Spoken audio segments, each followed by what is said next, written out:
Yo, what is good YouTube? Magdubs here, back with another video, guys, and we have some more breaking news, notes, highlights, observations from one of the last days of practice here for Colts and Bears. Now, we do have a short little video today, some things to go over, some things I want you guys to know going into their preseason game, which is just a few days away. I may actually be live for that game as well if you want to watch it with me. Make sure you guys join the family. Before we get into all the news and notes about yesterday's practice, do me a favor and smash the like button just so we can get this video to more Colts and Bears fans, but also subscribe for more training camp, preseason, regular season, signings, trades. I'm going to be covering the entirety of the NFL, so make sure you guys join the family. But without any further ado, let's get into the video and talk a little bit about the Colts. Definitely struggled today. I don't want to be, the bearer of bad news, but Anthony Richardson had a tough day. I think he was 2 of 6 during 11-on-11s with completions to Deion Jackson, Kylan Granson, and then he had a couple of other plays that got called back due to illegal men downfield.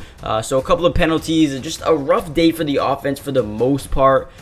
Just didn't look too productive, but there were some plays where Joshua Downs looked good, and you see a Kyler Gordon pick right there. So definitely some things went wrong, some things went good, but there is still a lot of time. He's still a young quarterback. He's still got a lot of time to progress, but right now, he's got to build on what he did last game. I know he threw a pick. He didn't get too much playing time, but if he can build and continue to get better here over the next few weeks, I feel like he will be fine. And then once Gardner Minshew came in the game, he was 5 of 9 passing with completions to Isaiah McKenzie, Mallory, Downs. He had a touchdown to Amari Rodgers, so he looked a little bit better, but then he took 3 sacks in a row. So this Bears defense just looks extremely good, man. I don't even really think it's the Colts. I think the Bears are just one of the most slept-on teams in the entirety of the NFL.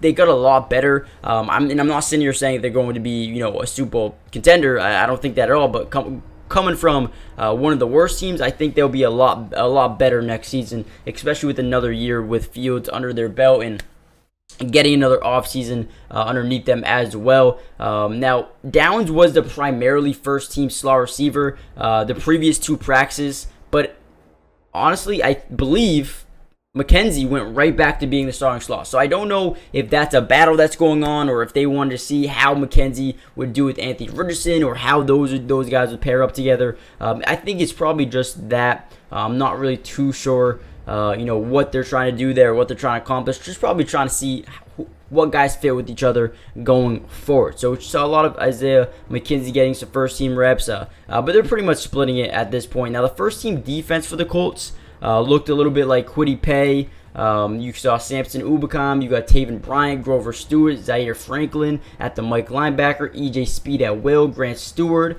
You got Kenny Moore, Darrell Baker, Dallas Flowers, Ronnie Thomas, and Nick Cross. Very young team, man. Very, very, very young team here for the Colts. I think they still have a long way to go. To become, a playoff team, a team that can really shock some guys or some people. But I think they're heading in the right direction, man. Anthony Richardson, yes, he's very young, but he's very talented. We can see his potential not only at practice, but when he even played in the games, you can tell, he had that next play mentality. Not too many quarterbacks have that. So I do think it might take him some time, but he's going to add a whole new dynamic to this offense that the Colts haven't seen in maybe even ever. Now, Kwity Paye had a pretty active couple of days against the Bears, and it was all over the backfield again. He's a guy that's really starting to break out. We heard a lot from him this offseason about what he's doing to keep his body right and getting more active and just getting in the right position to be a better player, and he's done that so far. Especially in camp, he's looked good. EJ Speed came up with an interception, saw that happen. And then overall for the Bears, the Bears have just been good, man. The Justin Fields, DJ Moore connection has been really good. You see this play right here by Quinn St. Brown making a play in the end zone, getting 2 feet down. I can't say enough about the Chicago Bears, man. They have just been really good. Cole Kmet. I feel like these practices are really starting to help them develop too. It comes at a point in time where you go, 2 weeks going against the same guys every single day. So once you get to be able to see some fresh faces, some new talent, and some new schemes, I feel like that can really help a team grow. So I think these training camp periods, these little joint practices, are things that are really, really helping them get better. And I do think that we're seeing some development pretty much right away for both these teams. Now, let me know in the comment section down below, who are you most excited to see in this game, whether it be a Chicago Bear, whether it be an Indianapolis Colts player. Let me know what you guys think in the comment section down below. Who's someone you think can break out for either of these teams going into next season? But also hit the like button, subscribe if you're new, join the family, and I'll see you guys in the next video. Peace. Brought to you by Underdog Fantasy. And if you love playing fantasy sports like football, basketball, baseball, and so many other sports, but also love being able to win money, you're going to want to stick around for this whole segment. Introducing Underdog Fantasy, the ultimate platform for fantasy sports lovers. Do you want to experience the thrill of drafting your team and competing for huge prizes? Well, look no further. With Underdog Fantasy, you get access to a wide range of fantasy sports, including football, basketball, baseball, and so much more.